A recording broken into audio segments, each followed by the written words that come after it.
had, what would you often do for people who come in as a type 1 or a serious type 2 diabetic into your practice? The first thing is you got to understand a little bit about what diabetes is. Everyone thinks of it as the sugar's gone bad. That's the last thing to happen. The first things to happen is you begin to lose organs that are working right. Basically, everyone knows that there are cells in the body that produce insulin. They're called beta cells. They're in the pancreas. They're in something called the islets of Langerhans. That's all the anatomy I'm going to talk about.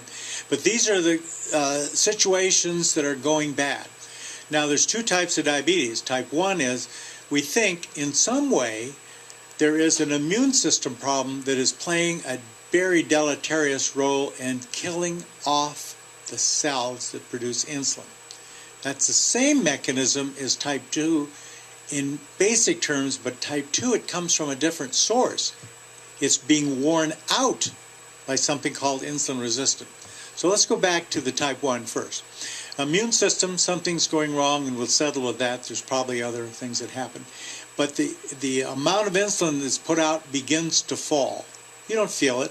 You don't feel anything, but it's going. Now, if you're a 6-year-old child or a 2-year-old child, you can be getting this, but you still don't feel anything. You're running around doing too much trouble and all the other things kids do, and nothing changes.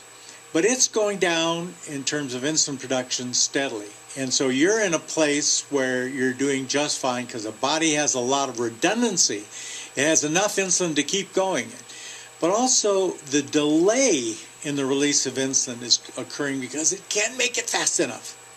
So all these things are making only the place where it's making insulin change. Now what's happening also is, and this isn't a big deal, but if you were subtly looking at people, you'd find out that the child needed longer naps perhaps, or something else that said the energy levels aren't really what they should have been. And maybe even there would have been a growth spurt, and the growth spurt all of a sudden, makes things and makes them more tired, and everybody thinks, well, that's the reason they're tired. And the growth spurt might be responsible, but it's at least associated with making the fatigue. So the type 1 goes in there, and as you add in all the Pro-Arginine Plus that you have in the vitamin D, all these things give the body metabolism strength again. But when you get about 90% of the beta cell mass lost, you can't make it up with all the arginine that you can possibly take. It's there. The sugar's up, the metabolism's terrible, it gets more acid, not alkaline, and it's a situation where all of a sudden you need insulin. You need to get into a whole new routine, which is excellently done with the allopathic medications, the insulin and all the rest. We have a series of new things that are mostly for type 2, but we've used them all for a lot of type 1. Well, how would I do that? Well, as I said about the type 2, here's a situation where you're also losing the beta cell mass. But this time there's a strain by other things going on in the body that's pressing down on the insulin that you're making. And it's so tough to make the insulin, and it's so tough to make it work for people that you get exhausted, really exhausted. And a lot of people say, I'm so tired. Why am I so tired? I passed all my tests. But you're on your way to diabetes, and there's not a good way that we have to say you're getting insulin resistance to a point you're going to get diabetes 2. And with this, we begin now to find various ways where we can pick that up. We call this the metabolic syndrome at this point. Metabolic syndrome can occur with type 2 and also with 1. There's a commingling of products that have to be changing when you have type 1 or type 2. And so you really got to, as a physician, have to think about the fact they're getting tired, maybe a growth spurt if it's type 1. We have a situation where they're just having other things happen that they just think they're dying from the fatigue. This is an awful thing. And this all is part of when you're wearing it out. And when you get to 80-90% of the insulin destroyed because it just couldn't make it that fast anymore, it's exhausted, that's when you have diabetes 2.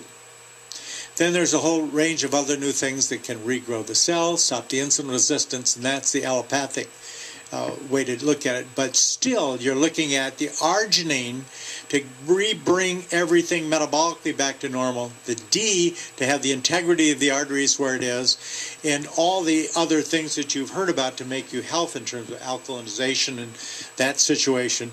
So this does a tremendous amount to prevent complications of diabetes. People don't die of diabetes anymore.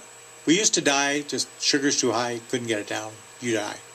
Now we die of the complications. You live a longer while, you may lose body parts, you may have to have indecent things done to the back of your eye and a variety of other things. That's part of maintaining things, but you can change it all with the products we're talking about. The Pro-Arginine Plus, the D, keeping your oxidation good, and alkalinization of your urine perfect. So really, there are two names, different approaches, but it's really the same basic underlying disease, diabetes. And with the diabetes, how would the inflammation issues with regards to what, say, the Mystica would provide and the alkalization from the core greens, how would that assist in slowing down the aging process? Well, the aging process is inflammation at its core. That's it. It occurs in multiple ways, and we always refer to diabetes as accelerated aging. And it's part of all the panoply what I talked about, and the ability to step right up and do the V3 and little d in addition to this, and you've got something really good to prevent advanced